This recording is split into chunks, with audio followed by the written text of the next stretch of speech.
Hello again my friends, I've been inundated with requests to make a video detailing everything we know so far about Destiny, and here it is. Part 1 of this video details all of Destiny's game modes, Part 2 is a comprehensive breakdown of the game's character building systems, and Part 3 is a collection of 10 miscellaneous Destiny facts, cool little tidbits of info that you may not know about the game. Now, just so you know, this breakdown is a compilation of past videos, so if you're a long time subscriber to this channel, there's a good chance you'll have already seen the content in this video. If you're new to Destiny, this is a great place to start. Either way, this video acts as a one-stop guide to Destiny, a nice little refresher for veteran Destiny fans, a detailed introduction into Destiny's universe for new fans, or simply just a video you can share with people who've asked you what exactly Destiny is all about. However you choose to approach this video, I hope you have fun watching it. So then get comfy and grab a snack because it's time once again to talk about Destiny.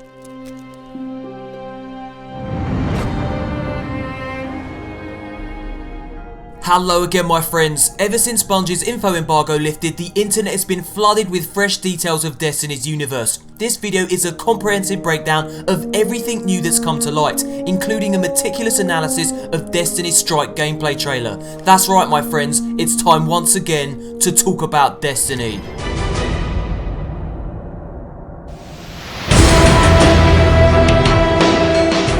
Let's start with Destiny's various game modes. You can explore Destiny's universe in multiple ways depending on the kind of activities you wish to engage in, and you'll choose these activities using the Director, the game's impressive menu-driven guide to Destiny's numerous locations, and it's from this menu you'll have a list of modes to choose from, which will define your time on the ground. Let's have a look at each game mode. First up we have Patrol. Now, Patrol missions are effectively open-ended free roam opportunities for Guardians who simply wish to explore Destiny's environments. Players touch down in a specific area and can do pretty much whatever they want. Search the landscape for treasure and Easter eggs, take on mini-tasks for the various factions that exist within the city, salvage some loot, join a public event, hop on a Sparrow and go for a ride, or simply sit by the edge of a ravine using one of the gestures mapped to the D-pad and take in the view. While you're on patrol, you can do as little or as much as you like. It's an undirected experience, perfect for Guardians who want to explore the universe at their own pace. Next up we have Campaign, which is a story-driven experience. The campaign can be taken on solo or with a trusted fire team of 3. Now, unsurprisingly, Bungie has remained extremely secretive about the game's story. Destiny is, after all, a mystery that will slowly unravel as Guardians explore the solar system. We know the game's overarching plot. Guardians must fight back the darkness and reclaim all that has been taken from us. Specific mission details have yet to be revealed, and many questions remain unanswered. What exactly is the Traveller? Where did it come from, and why did it share its powerful technology with us? Who are the Awoken, and how did the Exo attain self-awareness? And let's not forget the motivations of the various alien races who wish to stamp out humanity. If the Vex are time-travelling robots, someone must have built them. But who, and for what purpose? Bungie has said on numerous occasions that Destiny's mysteries are best left for the player to discover for themselves. Next up we have Strikes, which are 3-man co-op missions that focus on combat. During a strike you'll need to complete multiple objectives before fighting a boss at the end. Typically, strikes can take up to 30 minutes to complete. We'll talk more about strikes at the end of the video. My pal and fellow YouTuber Datto delivers a painstaking analysis of the Bungie Strike gameplay trailer. You don't want to miss it. Next up we have Raids, which are truly hardcore co-op experiences that require planning, tactics and high-level Guardians if you hope to complete them. Raids are built for 6 players and Bungie refers to them as endgame activities, something to take on once you've amassed plenty of experience, fully leveled your focuses and have a range of rare exotic gear to choose from. Raids will be where legends are born. To give you some idea of just how hardcore they are, Bungie has revealed that it can take up to 45 minutes just to crack the entrance of a raid. Now, when you consider that an entire strike can be completed in 30 minutes, well, expect to die. A lot. And finally we have Skirmishes, Destiny's competitive play vs player mode. Now interestingly, Bungie has revealed that you can't jump into competitive multiplayer as soon as you pop the disc in the drive. You have to unlock it, which is a first for a Bungie game. But why is this? Well, according to Bungie, it takes at least a few hours and a few campaign missions to unlock a super ability and a special weapon. Now if you were to hop into a skirmish without these, you'd have a pretty tough time of it. So when you do unlock PvP, which you should do after only a couple hours of play, you'll have a super super ability, a special weapon, and no doubt a decent grasp of how a Guardian operates. In short, you'll be ready to take on other Guardians. And when your first character unlocks PvP, it's automatically unlocked for all of the characters on your account. Bungie's confirmed that you can have a maximum of 3 characters on a single account, enough to master every Guardian class. Now, Bungie has also revealed that Destiny's competitive multiplayer will be playable at E3, so expect to learn a hell of a lot more info about this game mode in June. Now, you can also expect to see an additional wealth of unique missions and varied playlists within both Destiny's campaign and competitive multiplayer, and we know the public events will be graded based on how well you perform, so if you're a true badass, expect to receive gold tier achievements. So then, by using the Director, Destiny aims to solve one of the problems that many traditional MMOs struggle with, letting players jump directly into the style of play they want. In short, the Director is a clean and efficient way to present the multitude of game modes, activities and new features in an easy to read menu. The Director will also display all your currently available planets and locations, as well as all of your accessible missions, and as players complete more tasks, the universe slowly opens up, offering fresh worlds and challenges, and the fact that the map looks like something out of Lord of the Rings is an aesthetic bonus. Now, Bungie is also developing a smartphone and tablet app that will reproduce the Director's interface as a standalone service, allowing players to research new quests as well as set up co-op missions with friends, and they can do all this away from their console. Think of it as a portable gateway into Destiny's universe that you can tinker with at any time. Now, just in case you were wondering, all the named areas on Destiny's maps are connected, so for example, if you find yourself on Earth in Moth Yard, you can traverse the entirety of the surrounding area or make your way up to King's Watch and beyond without interruption. If you love seamless open-ended exploration, Destiny is looking very promising indeed. So then, with such wide expanses to explore, how will Guardians quickly cover ground? The answer is riding on a Sparrow, Destiny's non-combat speed bikes. Now, there's been some confusion lately as to whether or not this vehicle is called a Sparrow or a Shrike. Bungie has after all been seen using both names. Well, let me clear this up. A Shrike is a specific model of Sparrow, which hints that there may be other models that Bungie has yet to reveal. Now, the red Sparrow you see here is a pre-order bonus. Let's talk about this in more detail. When you pre-order Destiny from Game in the UK or GameStop in the US, you'll be given access to a cool red Sparrow with better acceleration and higher top speed. But it's worth noting too that the unique red paint job is only exclusive until the 1st of January 2015, and that the Sparrow's better acceleration, higher top speed and higher durability plating can also be attained through gameplay. So really, this pre-order bonus is a timed exclusive. If you want the cool red paint job and higher stats before anyone else, it's worth getting. Otherwise, you're not really missing out on much.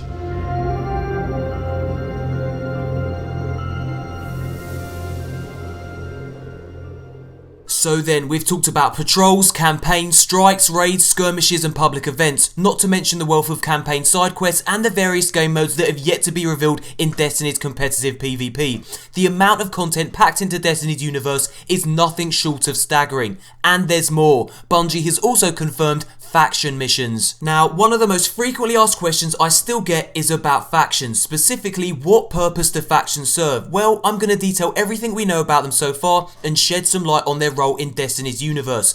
There are 5 known factions: New Monarchy, Dead Orbit, Seven Seraphs, Osiris and Future War Cult, and you can customize your gear with your chosen faction emblems. Let's have a look at a few examples of this. Now, here's the Conduit F3, a fusion rifle with a Future War Cult emblem etched into the barrel, and here's a female warlock wielding that very same gun, and if you look closely you can also see the Future War Cult emblem on the side of a helmet.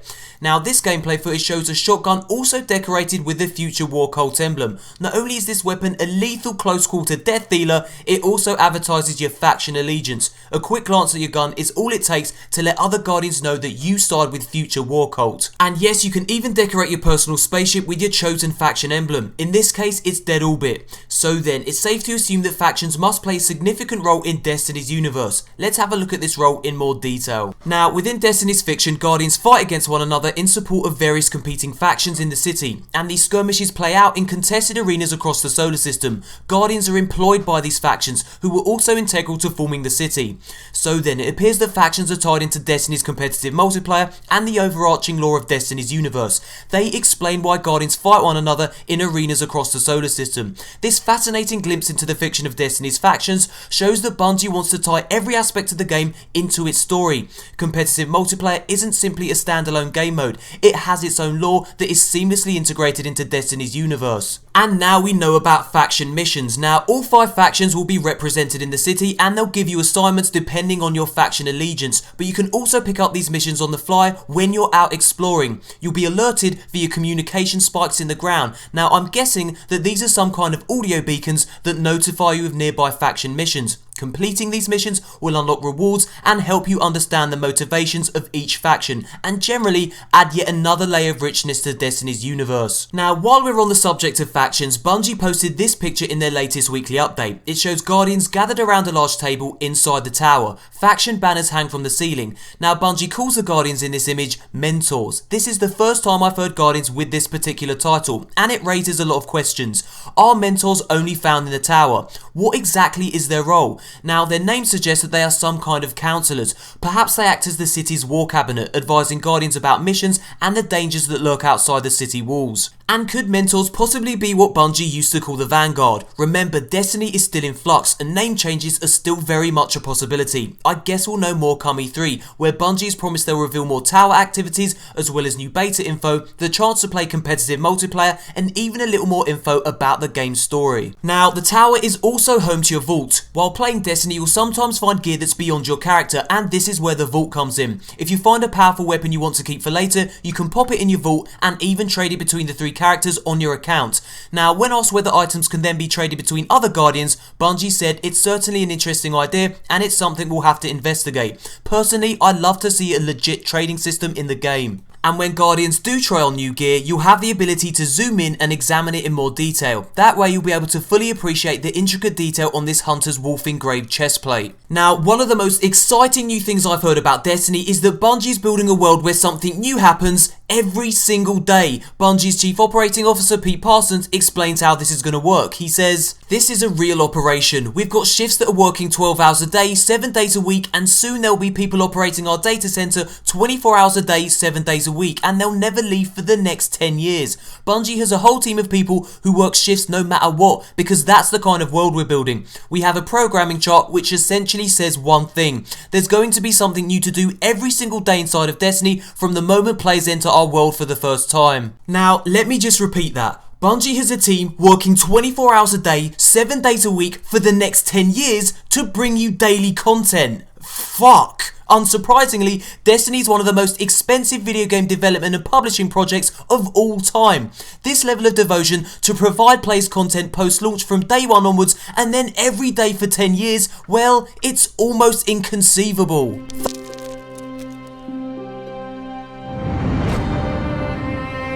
Hello again my friends. Destiny's comprehensive customization options are one of the game's most compelling features, building and evolving your ideal character, becoming legend. This is your Destiny as a guardian of the last safe city on Earth, and this video is a detailed breakdown of the game's ambitious character building systems. That's right my friends, it's time once again to talk about Destiny.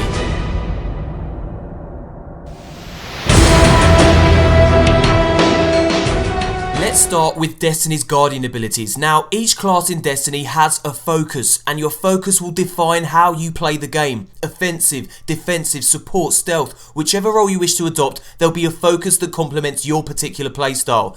Now, the core ability of every focus is your super, and your supers are the spectacular way in which you unleash your destructive powers upon your foes, or indeed aid your allies. How you choose to play Destiny is entirely up to you, and the game's flexible upgrade trees within each focus will let you do exactly that. So far we know of 2 focuses per class, but you'll unlock more as you progress through the game. Let's have a look at all 6 focuses, starting with the Titan. First up, we have the Striker Codex focus. Its super is the Fist of Havoc, a devastating ground pound that obliterates any enemies caught in its shockwave. The Striker Codex is an offensive focus that enables the Titan to manipulate volatile arc energy to bring down foes. It's a focus built for close quarter action. If you like to get up close and personal, this is a great option.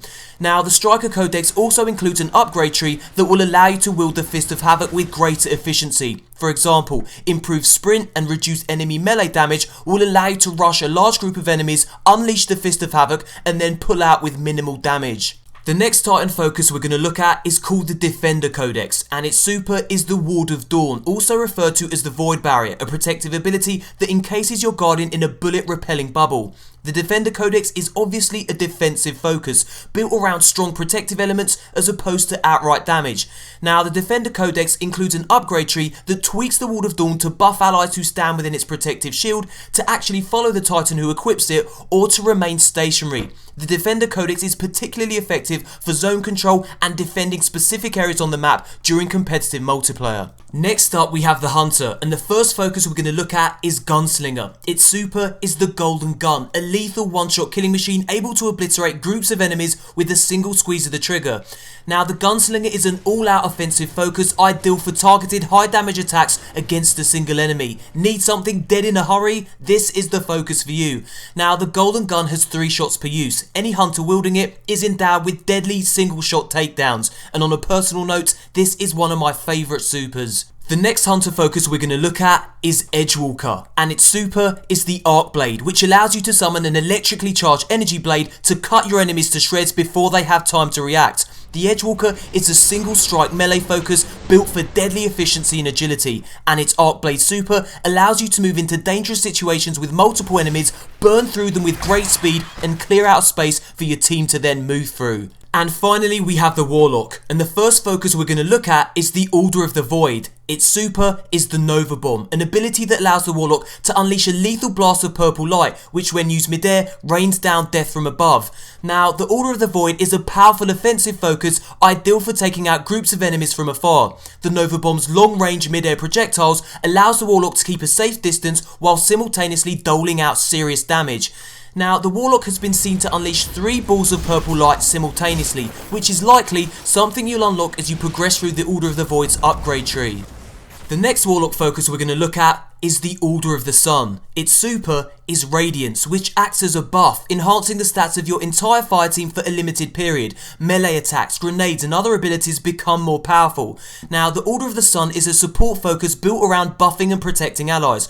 A Warlock equipped with Radiance will no doubt prove invaluable to a team hoping to make it through a raid. Now, as you progress through the game, you'll gradually unlock your focus's upgrades. For example, upgrades that change the effects of your grenades, your Guardian's distinct movement mode, and as mentioned earlier, the behaviour of your super ability.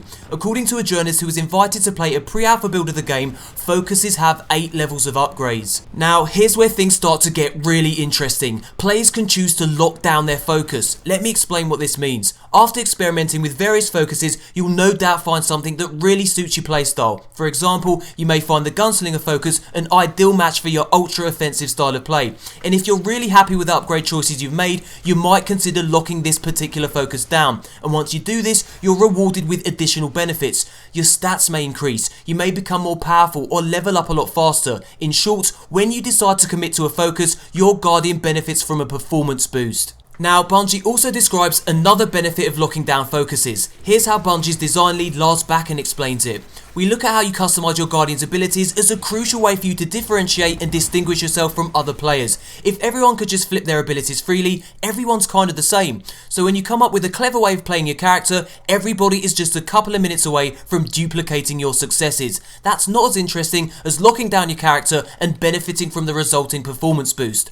So then, locking down your focus benefits your Guardian in 2 distinct ways. Firstly, it grants you additional perks, and secondly, your Guardian begins to evolve in ways that really help to distinguish your character from those around you. Now, let's have a look at Destiny's Orbs of Light, the glowing blue globes that you see here. What exactly do they do? Well, before you can use your super ability, you need to fill your super meter. When your meter's full, you'll see a clear supercharged prompt appear on screen. You can now unleash your super by simultaneously holding down the left and right bumpers on your control pad. Now, whenever you use a super and successfully deal out damage, you'll generate blue orbs of light, which your teammates can pick up to fill their super meters. And this gives fire teams who work closely together a distinct advantage. You can feed off each other's supers, refilling on the orbs of light generated by successfully unleashing these abilities on your enemies. Fire teams who coordinate their attacks communicate effectively, and work as a cohesive unit will prove deadly. You can of course summon your Sparrow at any time and jet off to do your own thing, but you won't benefit from those meter-filling orbs of light. It's an excellent way of rewarding teamwork. Now, at the start of the video, I explained how your focus will define your playstyle, and how each focus has an upgradable super ability. Well, many other abilities are also tied into your focus. Your grenades, your Guardian's distinct movement mode, and your melee attack all can be modified to further enhance your playstyle and create your ideal character. Now, according to journalists who were invited to Bungie Studio to play a pre-alpha build of the game, melee attacks are class specific, and so far we've seen one unique melee attack per class. Let's have a look at each of these in action. First up, we have the Hunter's Throwing Knife Melee, a lethal projectile move that appears to insta-kill enemies if you score a direct headshot. Next up, we have the Warlock's awesome Jedi-like Force Push Melee. Now, we've seen this move incinerate a Hive Knight, and we've also heard a journalist refer to it as a siphon that drains your enemy's energy, which suggests that your melee can be modified to perform in unique ways. Now, let's have a look at that Hive Knight getting a Force Push to the face. And finally, we have the Titan's Running Shoulder Barge, described by one journalist as a high-grade melee attack, which again suggests that each melee can be upgraded and tweaked to suit your preferred playstyle. Remember, we've also seen the Titan punch and perform a devastating knee barge. Now, in addition to your focus, your Guardian's guns also have a profound effect on gameplay, and just like everything else in the game, they too can be modified through their own distinct upgrade trees. You can purchase upgrades using Glimmer, Destiny's in-game currency, and other resources that you find on your adventures. And get this, you can also break down unwanted gear into raw components that reinforce your favourite weapons with new effects, including elemental damage. Those elements come in the form of arc, thermal and void, which further enhance your gun's damage output in unique new ways. And in addition to this, you can also upgrade your weapon's rate of fire, range, accuracy and stability, and there are even attributes called control, will and force, but Bungie aren't ready to reveal what exactly these do. The more you use your weapon, the more powerful it becomes, and as you progress through the game, you'll find increasingly bizarre and exotic weapons. A journalist who played a pre-alpha build of the game even named a few, my favourite of which is the Monte Carlo, an assault rifle with a built-in effing sword. But you'll also find shotguns that deal out explosive fire damage and fusion rifles that can be charged to release a multi-shot blast. And this is just a tiny sampling of the weapons you'll find on your adventures. Now, as well as your weapons, there are also 5 types of armor: head, chest, arms, legs and class. We'll talk about the class specific armor in just a moment. Now, every helmet, chest plate, gauntlet and leg piece that you equip can be upgraded and customized to make it more effective. Furthermore, all armor items have a range of stats that reveal their secondary qualities. For example, some pieces will increase the precision damage of your weapons, while others improve your movement speed. Some will reduce headshot damage or allow your supers to recharge faster. And get this, players will even have access to vanity slots that will allow you to customize the look of your Sparrow, Spaceship and Ghost. Now, let's move on to the class specific armor. Each class in Destiny will have a unique armor slot in which you'll be able to customize your Guardian's looks. Hunters have capes, Titans have decorative cloth that ties around the waist, and Warlocks have bonds, which are bracelets that fit around the bicep. These class specific armor slots add another layer of aesthetic customization, enhancing your individuality and indicating to others just how experienced you are. Rare cloaks and unusual looking bonds will show other Guardians that you're a veteran gunslinger who's seen some serious action. Now, as you explore Destiny's universe, you'll occasionally find special items called engrams, described by those who've played the game as unidentified magic items. Now, these particular items must be decoded before you can use them, and to do this, you need to take your engrams back to the tower and pay a mysterious character named the Cryptarch to convert them into usable articles. And while you're in the safety of the Last Day City, you can also purchase items and compare your recently accumulated loot with other Guardians. So then, Destiny's comprehensive character building systems are some of the most ambitious ever committed to a first-person shooter. Focuses, supers, grenades, movement modes, melee attacks, weapons, armor and vanity slots all can be upgraded and modified to create your ideal Guardian, and staggeringly, what Bungie has shown us today is just a tiny sliver of what's to come. E3 is fast approaching now, and when it arrives you can expect another flood of new Destiny info. Bungie has confirmed that competitive multiplayer will be playable at E3, and that they'll finally reveal an exact date for the beta too. We know it's coming in July, but come E3 we'll have an official date locked down. The agonising wait to finally get some hands-on time with the game is almost over. We're almost there.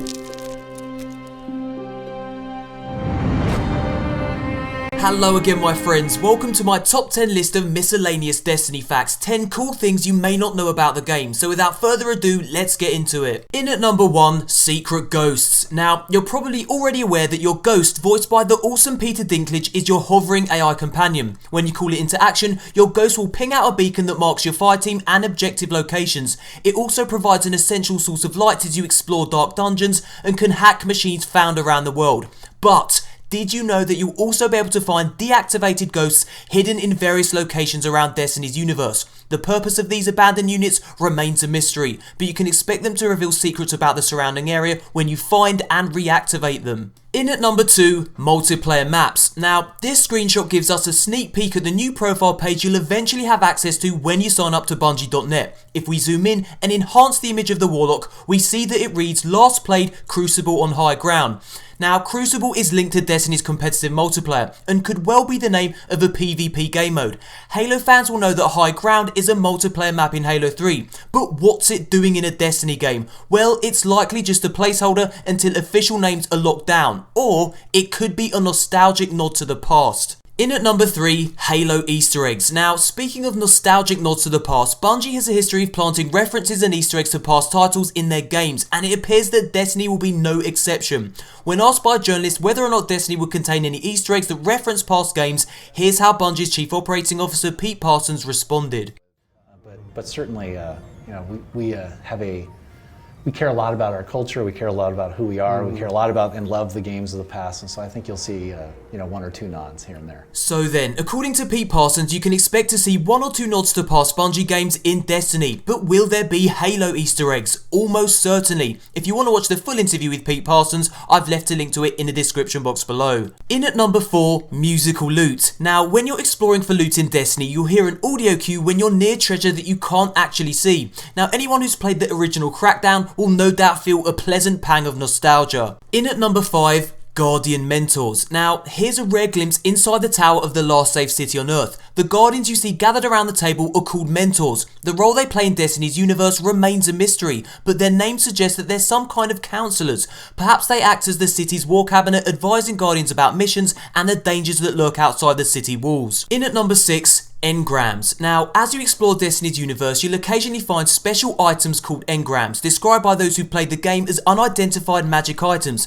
Now, these particular items must be decoded before you can actually use them, and to do this, you need to take your engrams back to the tower and pay a mysterious character called the Cryptarch to convert them into usable articles. In at number 7, dynamic missions. Now, while exploring Destiny's universe in the game's free roam patrol mode, you'll encounter procedurally generated missions. These randomly occurring objectives will help keep things fresh and add to the feeling that Destiny is a living, breathing world, and the game's real-time day-night cycle will have actual gameplay consequences. The time of day will directly affect AI behaviour. For example, the exclusion zone on Mars will have fewer patrolling Cabal soldiers during the night. In at number 8, vanity slots. Now, Destiny's ambitious customization system will allow you to upgrade and tweak pretty much everything your Guardian uses, and players will also have access to vanity slots that allow them to customize the appearance of their Ghost, Sparrow, and even their personal spaceship. Now, we know that Sparrows can be upgraded to enhance their performance, better acceleration, higher top speed, and augmented durability plating. These can all be attained through playing the game, but it's nice to know too that Bungie is including aesthetic customization. After all, everyone needs a pimped out Ghost in their life.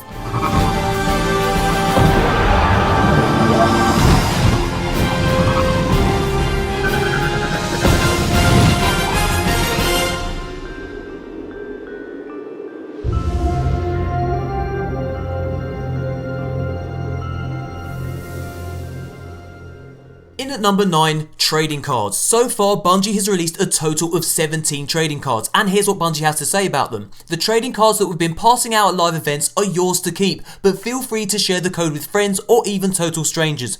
The codes will give you access to something small and fun in the future. It's not live yet, but that shouldn't stop you from spreading the love. Now, each trading card has a code on the back that, according to Bungie, will give you access to something small and fun in the future. Now, my good friend Fuzzle HC managed to uncover evidence of a a total of 25 trading card codes from Bungie's website source code. Seeing as how Bungie only gives these cards out at live events, I'm guessing the remaining 8 cards will be handed out at E3. If you want to know how to redeem these codes, stick around until the end of the video. And finally, at number 10, we have cross-gen saves. Now, Destiny players who upgrade their consoles can take their progress with them. In other words, Xbox 360 gamers can transfer their save data to Xbox One, and PS3 gamers can do the same if they decide to buy a PS4. However, both Microsoft and Sony have blocked gamers from transferring save data between an Xbox and a PlayStation. Thumbs up if you enjoyed the video. If we can get to 4,000 likes, that would be amazing. Subscribe for more Destiny news, and thanks for watching, you beautiful bastards. Here comes that mother chuff of a boom. Hello again, my friends. Really glad to see you made it beyond the boom. I hope you enjoyed that top 10 video. I felt like doing something a little different, and it gave me a chance to talk about all those miscellaneous Destiny facts that didn't quite fit into other videos. Now, earlier in this video, I talked about trading cards. If you'd like to learn how you can redeem all 17 codes, click the on-screen image or follow the link in the description box below. You'll also find links to all my social media there too, including Twitter, Facebook and Twitch. If you follow me on all of these, you won't miss a single scrap of Destiny info. And that, my friends, brings us to the end of the video. And as always, until next time, Guardians.